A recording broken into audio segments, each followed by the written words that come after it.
Welcome to Poets from the Neighborhood. I am VeerajaR. And I'm David M. Harris. We hope you'll enjoy the poems we'll be reading today, poems written by your friends and neighbors. Our first poem is written by S.R. Lee, Young Wife's Plans. Young wife planted a little mimosa tree in her front yard, hoping for lovely blossoms. But a cow came along and bit the baby plant right down to the root. Inspired by a new freedom, the root put out 8 new shoots, which grew with time into a circle of swaying spears, eventually a man-sized bouquet of pink blossoms. Warm Poem by Catherine Moore. An epigraph, Cold Now, Close to the Edge by Mary Oliver. Warm now, under slim bare boughs, almost endurable. Cloud, balm and breeze, sunshine in whitest grey threads.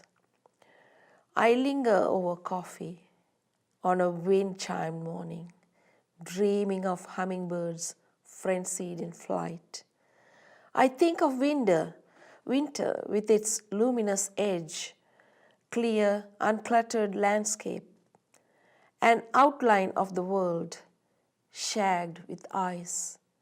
The silence of snow became the rattle of wrens. Maybe what warm is the time we collect the dear things of life, tearing them away from those noise in a cold rain of self. Maybe save the fat droplets beating against bricks and budding pinks and yellows.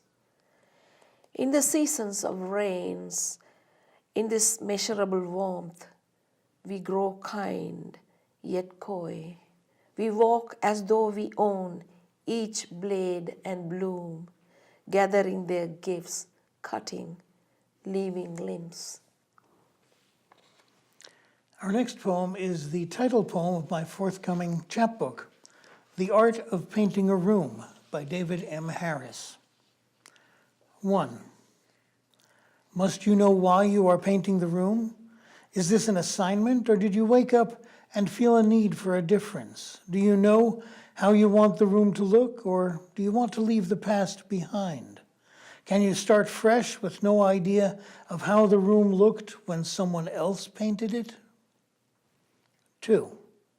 No idea? Impossible. The past is always tapping on your shoulder, demanding to be heard, acknowledged, revised. Find a place, slap on some paint. How does it look? Get some more on and see if you like how it looks. If not, you can cover this just as if it had never been. Just keep working and watch the metamorphosis as the blank wall becomes something else. 3. First coat done. Step back. Let it dry. Is this the room you imagined? What have you learned about the room from painting it? Ask a neighbor to look at it from a window. Imagine all the furniture in different places, maybe 10 years. Now you can do the second coat. 4. Perhaps this one won't need a second coat. They always need a second coat. Some touch-ups on the trim, some holidays filled in. A different colored corner can surprise the eye that reads the room. Surprise yourself, make it new, and make it yours. Passion in the Garden by Susie Margaret Ross. My window flung open, my gardenias beckon, lurid with fragrance, sensuous in white, voluptuous in full bloom, like brides at the altar. Love on the Bus by Ron T. The old woman talked softly to herself. The new rider knew she wasn't quite right, but the others went about their business until the driver stopped and a man stood up. "My turn," he said, gently leading her home.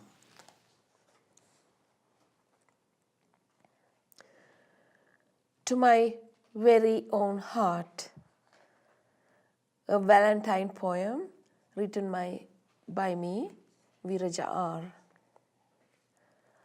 Heart that made mine skip a beat, heart that dissolved mine and possessed me whole, heart that gave me honor, a family, a home, heart that agitates at my pain and joyous at my triumphs, heart that cast a magic spell and bound me tight, heart that carried all the weight, lifting me, heart that poised me to heights I could reach, heart that let me dream and fly high, heart that spoke to mine and made him mine, heart that would brave all perils to be with me, heart that strikes for me in sickness and health, heart that trusts the most sacred Almighty, heart that had hoped, heart that I had hoped